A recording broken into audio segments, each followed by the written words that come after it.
तो hello and नमस्ते दोस्तों, वेलकम टू आवर चैनल शिक्षाश्रम। तो आज की इस वीडियो में हम बहुत ही इम्पोर्टेंट बात जो आपके एग्ज़ाम के लिए आपको बहुत ही ज़रूरत है उसके बारे में डिस्कस करना चाहेंगे। तो टॉपिक है important instruction for the next exam. तो अपने पूरा साल भर जितना भी आपने पूरा साल भर, महीना भर या एक हफ्ता भर जितना भी आपने मेहनत किया है, कल जो है आपका 30 जून को आपका जो है उसका परीक्षा है। तो वो 3.5 घंटे जो है आपके जो डिसाइड करेंगे कि आपको कॉलेज मिलेगा या नहीं मिलेगा या आगे आपके फ्यूचर में क्या होगा। तो उसी दिन आपका बर्बाद ना हो या फिर वेस्ट ना हो या फिर वो दिन आपका अच्छा जाए, इसीलिए कुछ इम्पोर्टेंट इंस्ट्रक्शन होते हैं, तो वो मैं आपके साथ डिस्कस करना चाहता हूँ। तो चलिए इस वीडियो में ऐसे ही बने रहेगा। चलिए आगे बढ़ते हैं। Important instruction for the next exam. सबसे पहले एडमिट कार्ड। तो आशा करता हूँ कि आप सब ने जो है और ऑनलाइन वेबसाइट से जो नेक्स्ट का है उसमें से जो नाइजर का एडमिट का नेक्स्ट का जो एडमिट कार्ड है वो आपने डाउनलोड कर लिया होगा। और तो अगर डाउनलोड कर लिया है तो don't forget to take admit card with you to the exam. तो आप अपने जो एडमिट कार्ड है उसको आप एग्ज़ाम के दिन लेना बिल्कुल मत भूलिएगा, क्योंकि वो अगर आप एडमिट कार्ड नहीं लेंगे तो आपका जो है आपको जो है अंदर घुसने को नहीं देंगे बिल्कुल। तो इसलिए एडमिट कार्ड लेना बिल्कुल भी ना भूलिएगा। उसके बाद सेकंड पॉइंट है make extra copy of the admit card. तो आप जो है ऐसा कई बार होता है कि आप एक्स्ट्रा कॉपी नहीं रखते हैं तो एक कॉपी गुम हो जाता है। तो उसके बाद आपको परेशानी होती है, सुबह सुबह आपको फिर आप जेरोक्स करते फिरते हैं। तो इससे अच्छा ये है कि आप जो एडमिट कार्ड डाउनलोड किए हैं उसका 2-3 कॉपी या फिर 3-4 कॉपी आप जो है प्रिंट करके रखिए। इससे क्या होगा कि आपको ऐसे एंड मौके में आपको मदद होगी कभी, ठीक है। तो ये था make extra copy of admit card. तो एक दो आप अपने पास रख सकते हैं और एक दो अपने पेरेंट्स के साथ पास भी आप रख सकते हैं। उसके बाद ये तो सेकंड पॉइंट। थर्ड पॉइंट है check your shift and venue of exam properly. तो आपका जहाँ भी आपका शिफ्ट है, आपका कौन जो सा भी आपका शिफ्ट है, मतलब अब आपका 9 से 12:30 है या फिर जो आपका इवनिंग शिफ्ट है, अभी कभी भी हो, आप जो है आपका शिफ्ट और वेन्यू ऑफ एग्ज़ाम मतलब कहाँ आपका एग्ज़ाम होने वाला है वो आप ज़रूर ध्यान से देख लें। क्योंकि बहुत बार ऐसे भी होता है कि आप सोचते हैं कि आपका इवनिंग शिफ्ट है लेकिन आपका एक्चुअली में मॉर्निंग शिफ्ट होता है। या फिर अपना वेन्यू आप चूज करने आपका और कहीं वेन्यू है लेकिन आपको लगता है आपके पास में ही कहीं पे है, तो इसमें बहुत गड़बड़ी हो जाती है। इसीलिए आपका जो है एग्ज़ाम शिफ्ट और वेन्यू ऑफ एग्ज़ाम वो आप अच्छे से देख लीजिएगा जिससे कि आपको परेशानी ना हो। तो ये छोटी छोटी सी बातें होती हैं, लेकिन अगर इस पर आप ध्यान ना दें तो बहुत परेशानी दिक्कत देती है आगे। तो इसीलिए आशा करता हूँ कि आप इन तीनों चीज़ों पे ध्यान दिए होंगे। तो ये था एडमिट कार्ड की बातें। अब नेक्स्ट बढ़ते हैं मोस्ट इम्पोर्टेंट थिंग्स। तो ये तो इतने पॉइंट से आपको बता रहा हूँ, ये बहुत ही इम्पोर्टेंट बात है आपको जानने के लिए। आपको लगा कॉमन चीज़ है, लेकिन आप देखेंगे ये सब चीज़ें आप हमारे मम्मी पापा भी आपको बोलते होंगे, भी नहीं बोलते होंगे, फिर भी ये भले ही आपको लगते हैं छोटे बात हैं लेकिन बहुत ही इम्पोर्टेंट थिंग्स है ये सब। तो check where exam centre is located. तो आपको 10 दिन पहले तो 20 जून को आपको मिल गया होगा एडमिट कार्ड। एडमिट कार्ड में आपको आपका वेन्यू ऑफ एग्ज़ाम भी मिल गया होगा, एग्ज़ाम सेंटर आपको मिल गया होगा जिसे आप कहते हैं।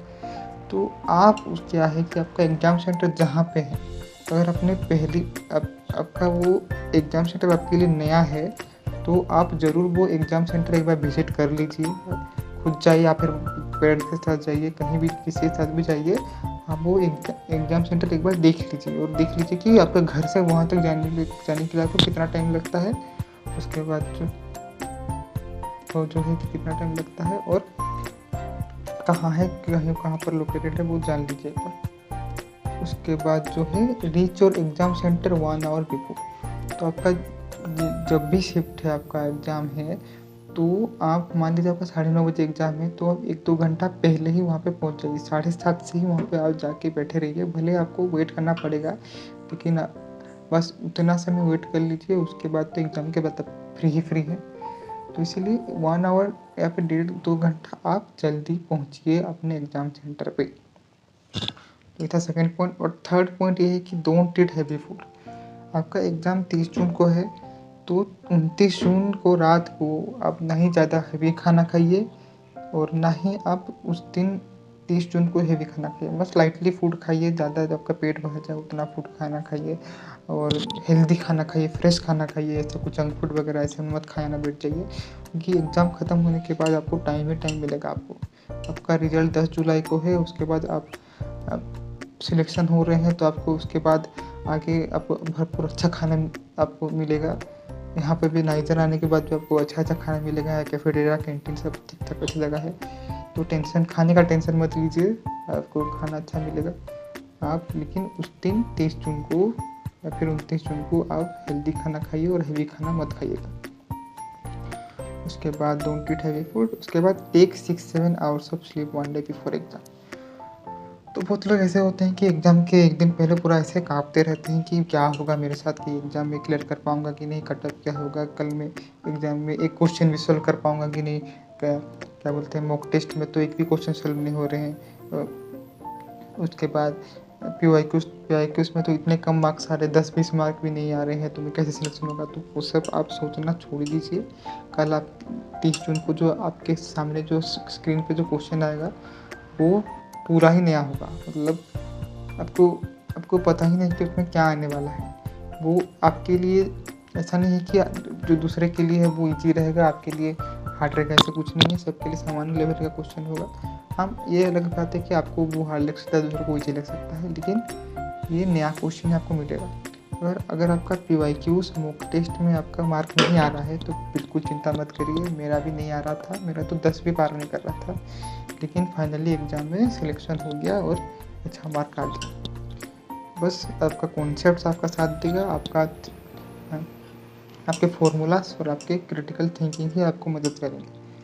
और बाकी अगर मार्क्स जो मॉक टेस्ट और पीवाईक्यूज़ का मार्क्स है, आप बिल्कुल अभी मत डरिए, बिल्कुल मत डरिएगा। आप उस दिन आराम से 10-11 बजे तक सो जाइए और सुबह 6-7 बजे तक उठ जाइए। 7 क्या मैं बोल रहा, 6 बजे तक उठ जाइए। उसके बाद 6-5 बजे तक उठ जाइए जब भी। उसके बाद जो है 6-7 घंटे की नींद लेने के बाद ब्रश कर लीजिए, फेस वैश कर लीजिए, पूजा वूजा, मम्मी पापा का आशीर्वाद लेके एग्ज़ाम सेंटर चले जाइए, बस। उसके बाद काम your mind at the day of the exam, don't overthink, just chill. तो एग्ज़ाम सेंटर अब आप पहुंच गए, एग्ज़ाम पहुंच गए, वहाँ पे फिर एंग्जाइटी बहुत दिन को रहती है। तो उससे क्या होता है, आपका कॉन्फिडेंस डाउन हो जाता है। अब इधर उधर की चीज़ें सोचते हैं तो उससे क्या होता है, आपका माइंड डिस्टर्ब हो जाता है और एक चीज़ों पे फोकस नहीं हो पाता है। तो इसलिए वो सब चीज़ें सोचना छोड़ दीजिए, एक समय के लिए ब्लैंक ही हो जाइए। अब कोई ऐसा भी है कि लास्ट मोमेंट तक फॉर्मूला याद करते रहता है और फिर उसको याद नहीं आता है, तो फिर वो टेंशन में आ जाता है। तो वो सब भी आप नहीं करेंगे तो चलेगा। अब आप हाँ, कुछ देख सकते हैं, कुछ आपने जो लास्ट मोमेंट में जो रिवीजन नोट्स बनाए होंगे वो आप देख सकते हैं। लेकिन ऐसे लास्ट मोमेंट में ऐसे कुछ मतलब भारी ऐसा सोचना पड़े जो कि आपको समझ ना आए, जो आपको हार्ड लगता है, ऐसा कुछ मतलब स्ट्रेस मत लीजिए। आराम से चिल रह के जाइए एग्ज़ाम देने और जाइए, वेरिफिकेशन आपका हो जाएगा। उसके बाद अपने कंप्यूटर, आपको जो पीसी मिलेगा वहाँ पे बैठ जाइए और वहाँ पे शांति से आपका जो है एग्ज़ाम जब स्टार्ट होगा तब एग्ज़ाम दीजिए। उसके बाद don't discuss unnecessary things with others at the centre.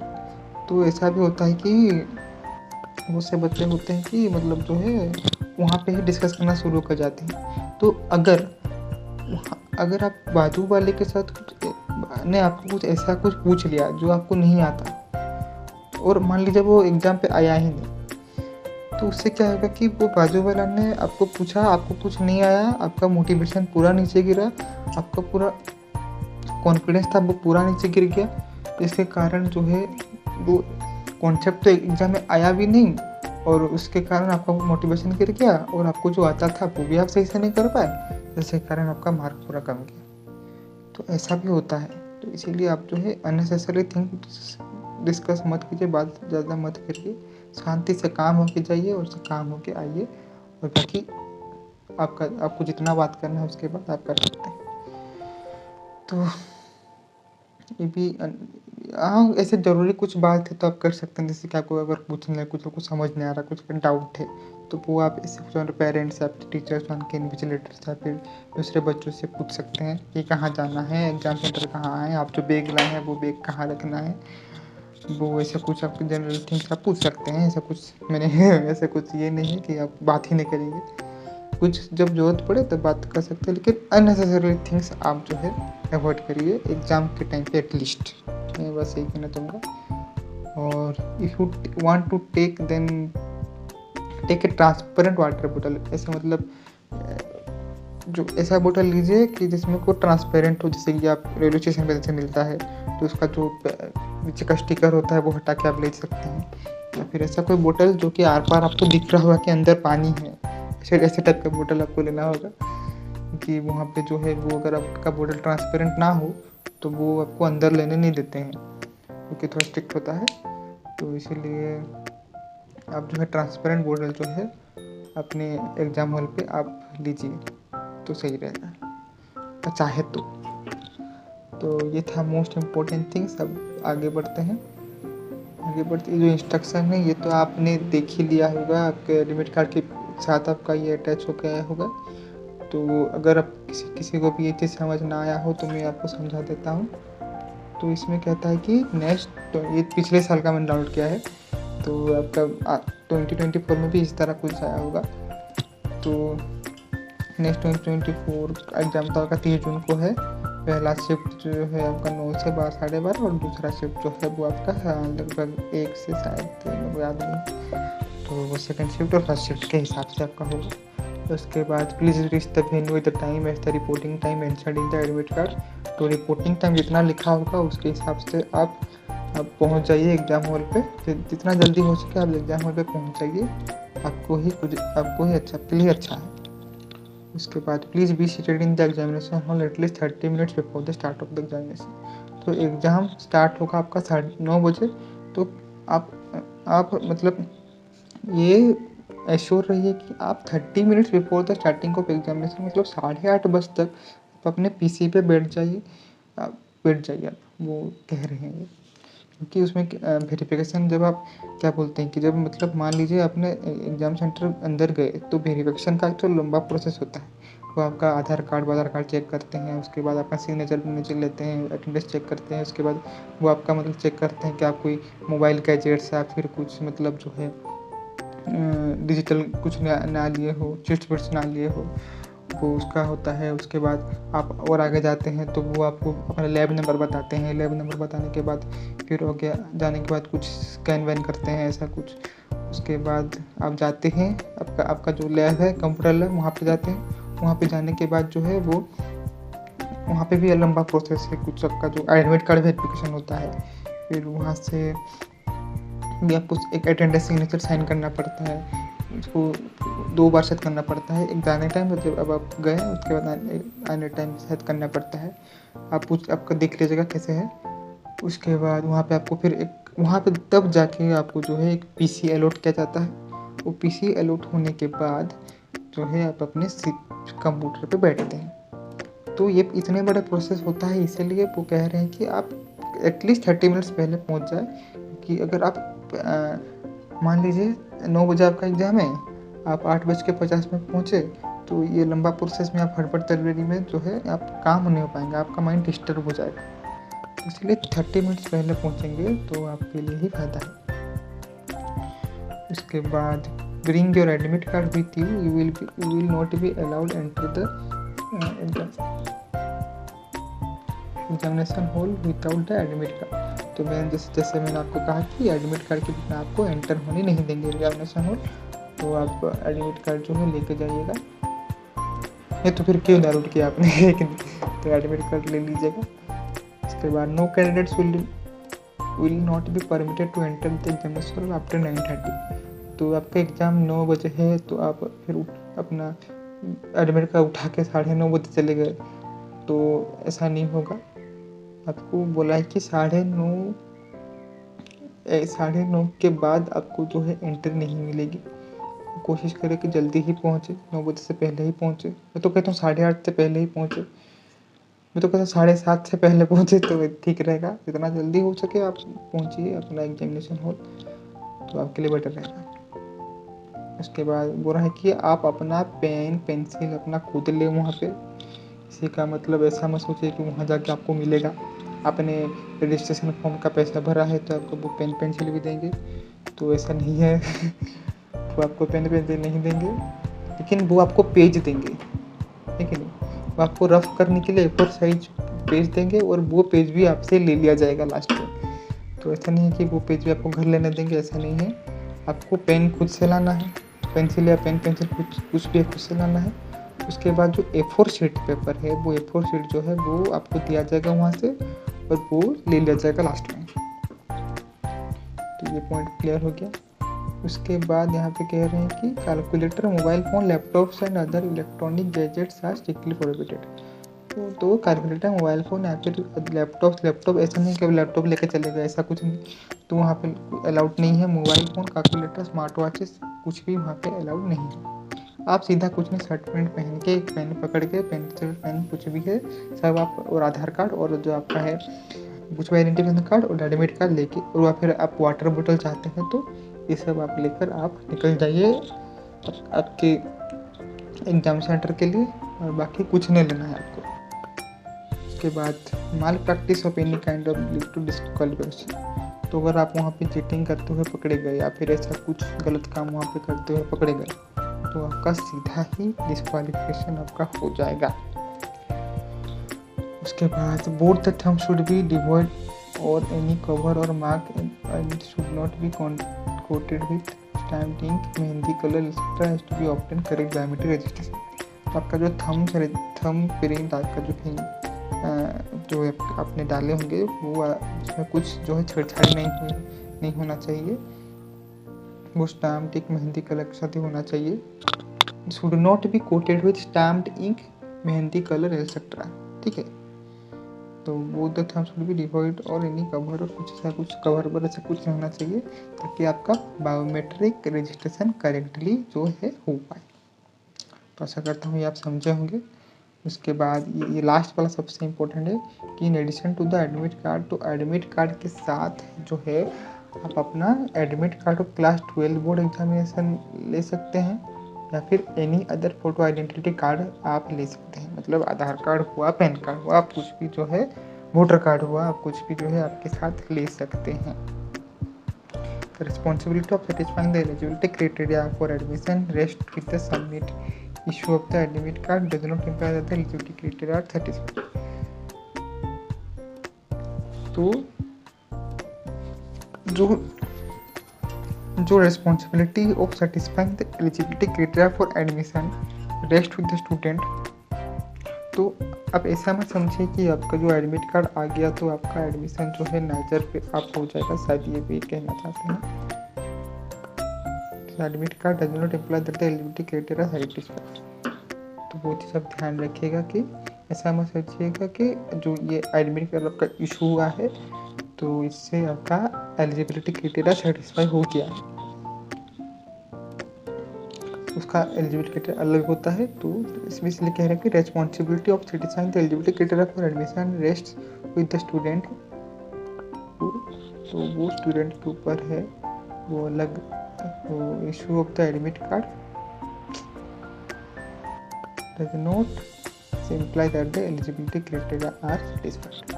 तो ये था कुछ इम्पोर्टेंट बातें। अब आगे देखते हैं।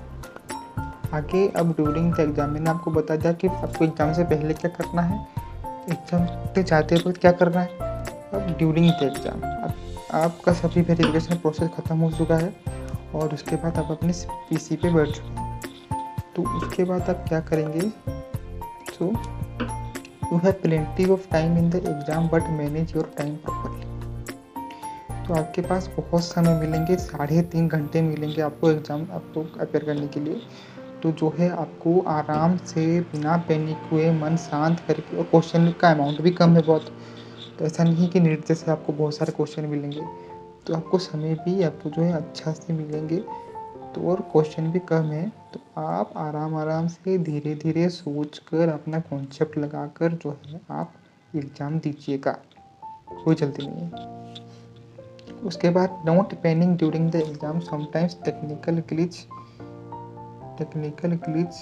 Occurs during verification. तो ऐसा क्या होता है कि बहुत बार आपका हॉल में टेक्निकल ग्लिच होती है, जैसे कि मेरे साथ भी हुई थी कि जब मेरा वेरिफिकेशन करने के लिए मैंने जब गया था तो अपने लैब में, उसके बाद वो जब बायोमेट्रिक कर रहे थे तो मेरा बायोमेट्रिक ले ही नहीं रहा था। वो 2-3 बार 4 बार किए, वो लिया ही नहीं मेरा बायोमेट्रिक रजिस्ट्रेशन। उसके बाद जो है मेरे को उन्होंने कहा कि थोड़ी देर बैठो, तो तकरीबन 10-15 मिनट में वहाँ पे बैठा। उसके बाद लोग आ रहे हैं जा रहे हैं, आ रहे हैं, बैठ आते जा रहे हैं। उसके बाद जब मैंने वहाँ पे जाके बोला तो जाके उन्होंने तब भी नहीं हुआ। उसके बाद में अलग जो है मतलब 2 जगह लेते होते हैं, 2 गेट होती है लैब में, तो एक गेट से लेते हैं और दूसरे गेट से मतलब जो है आधे बच्चे से मतलब जो है वेरिफिकेशन होता है। तो मेरे को उन्होंने दूसरे वाला मतलब काउंटर पे भेजा, तो वहाँ पर जब मैंने लिया तब जाके हुआ मेरा बायोमेट्रिक रजिस्ट्रेशन। तो फिर जाके मैं जो है अपना पीसी के पास बैठा। उसके बाद तब तक बहुत टाइम हो चुका था मेरे पास, और मैंने फिर टाइमर देखा वो पीसी पे, तो कितना 5 या 10 मिनट बचा था।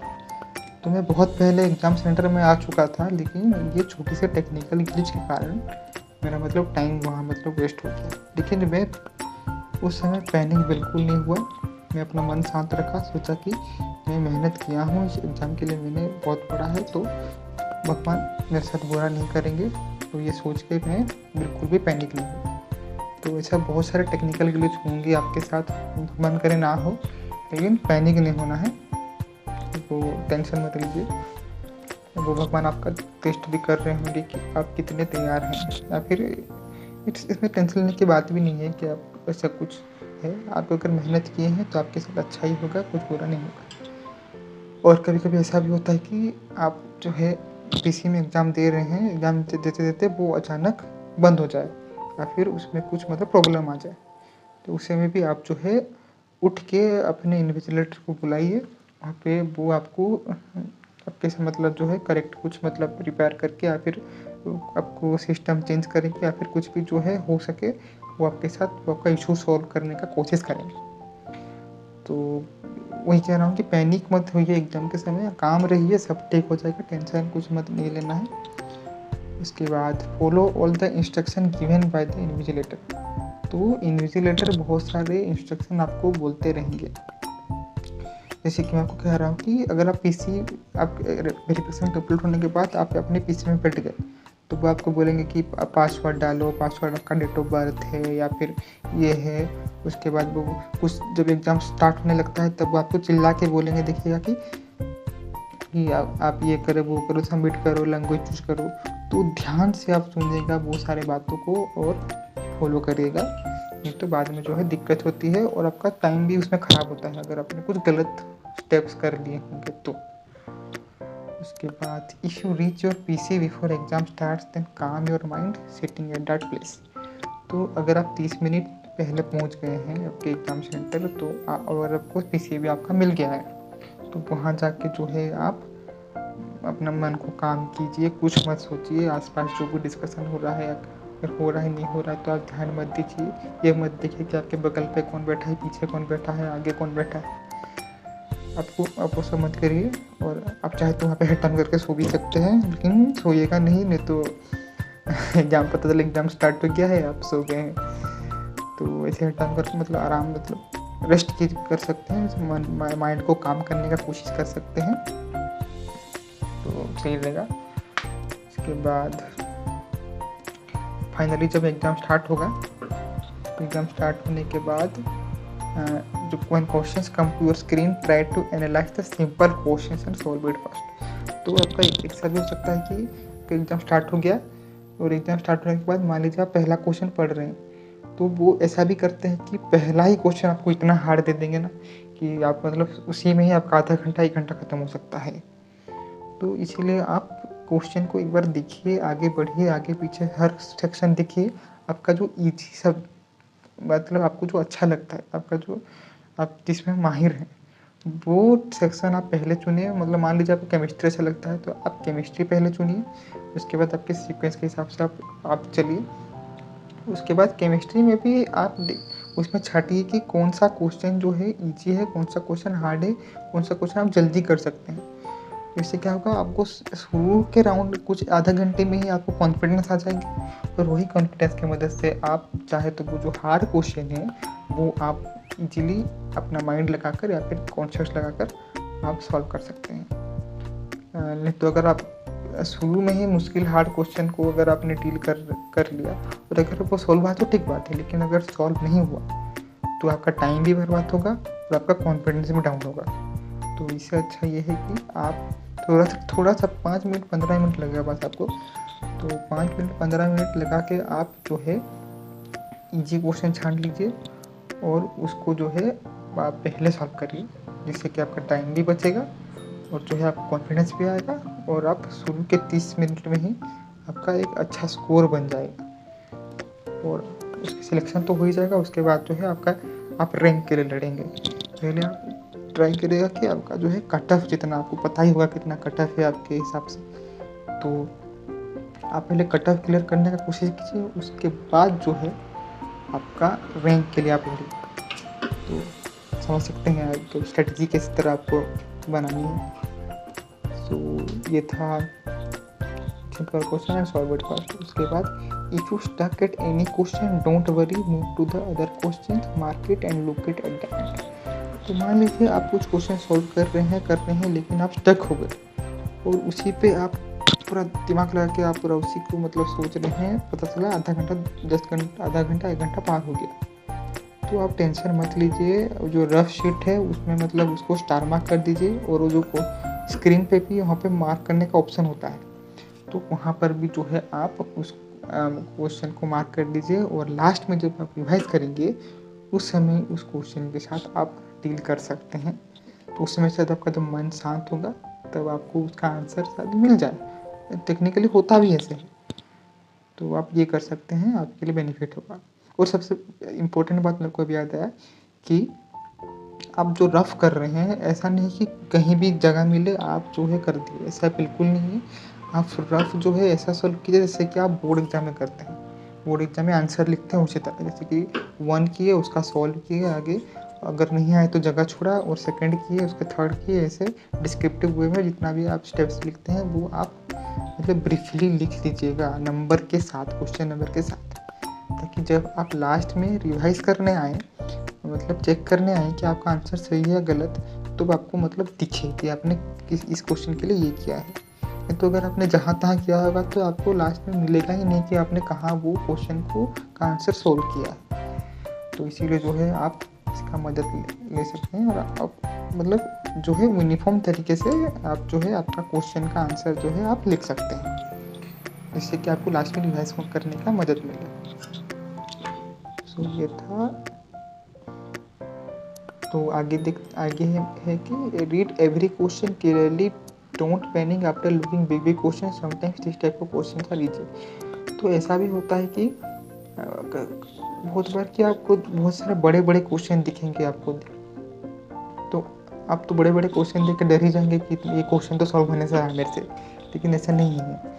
कई बार ये बड़े बड़े क्वेश्चन ही बहुत ईजी होते हैं। आप मन शांत करके उसको पढ़िए, देखिए आपको 3 मिनट में ही आपका सॉल्व हो जाएगा वो क्वेश्चन, मतलब उसमें आपको कुछ फॉर्मूला लगाना नहीं पड़ेगा। ऐसा भी होता है, तो वो चीज़ आप ध्यान रखिएगा और पैनिक बिल्कुल ना हो, जैसे मैंने आपको कहा। उसके बाद cross check your answer and what you mark on the screen. तो आपने जो आंसर फाइंड किया है, आपने कैलकुलेशन करके जो आपने आंसर निकाला है और आपने जो मार्क किया है वो दोनों आप एक बार मैच कर लीजिएगा। क्योंकि जो उसमें बच्चे क्या करते हैं कि मान लीजिए आपका ऑप्शन कुछ मतलब आंसर कुछ और आया, तो वो चीज़ ना मार्क करके दूसरा कुछ मार्क कर देते हैं, तो वो उसमें बहुत दिक्कत होता है। उसमें आपको बहुत बुरा लगेगा लास्ट में कि आपने इतना जीता, आपने आंसर निकाल भी लिया लेकिन आपने मार्क कुछ और क्वेश्चन करके आ गए। तो वो चीज़ के ध्यान दीजिएगा कि आपका जो आंसर आया है और आपने जो स्क्रीन पे मार्क किया है वो मैच करना चाहिए, वो सेम होना चाहिए, कुछ और कुछ नहीं होना चाहिए। छोटी छोटी बातें हैं लेकिन बहुत इम्पोर्टेंट है, ध्यान दीजिएगा इस चीज़ पर। उसके बाद देखिए, उसके बाद ये हर सेंटर में पाया जाता है कि 2-3 घंटे बाद, जैसे कि आपका मान लीजिए फर्स्ट शिफ्ट है, 9 से 12:30 एग्ज़ाम होना था, लेकिन देखिएगा जैसे 12 बजेगा उसके बाद बहुत सारे बच्चे जो हैं एग्ज़ाम हॉल छोड़ना शुरू करेंगे। मतलब जो है वो या तो उनका कंप्लीट हो गया रहता है या फिर मतलब वो हार मान के रहते हैं, तो इसीलिए वो जो है people start leaving the hall.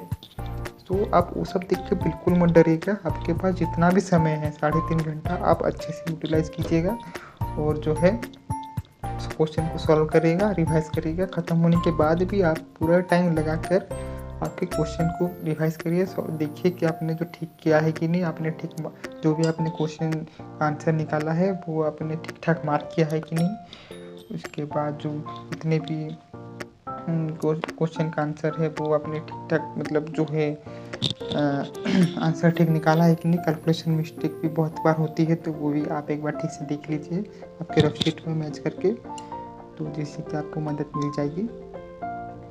और पैनिक बिल्कुल मत होइएगा। देखिए ऐसे बहुत सारे बच्चे ऐसे बीच में निकलना शुरू कर देंगे, तो उसे डरिएगा मत, कुछ नहीं होगा। तो आप जो है अपना मस्त टाइम लेके जो है आप आराम से क्वेश्चन सॉल्व कीजिएगा, टाइम रिवाइज करिएगा और एग्ज़ाम ख़त्म होते ही आराम से आप अपना घर जा सकते हैं।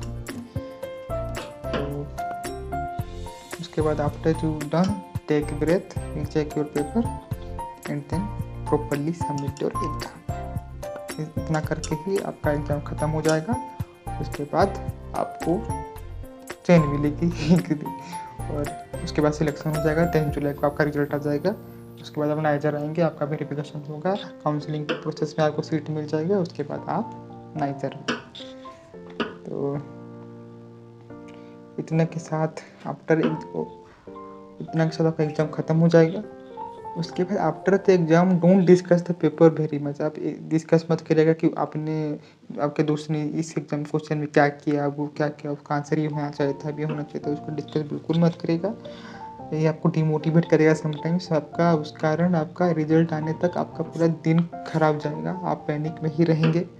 तो उससे अच्छा आप इसको डिस्कस ही ना करिए। आप चुपचाप जैसे एग्ज़ाम हॉल गए थे, चुपचाप ऐसे ही घर आके खाइए पिए मस्त करिए, टीवी भी देखिए, कुछ भी खेलिए कूदिए, घूमने जाइए, कुछ भी करिए। और do not listen too much to the discussion going on outside the exam centre. Take rest, enjoy and don't think so much about the exam because finally exam is over.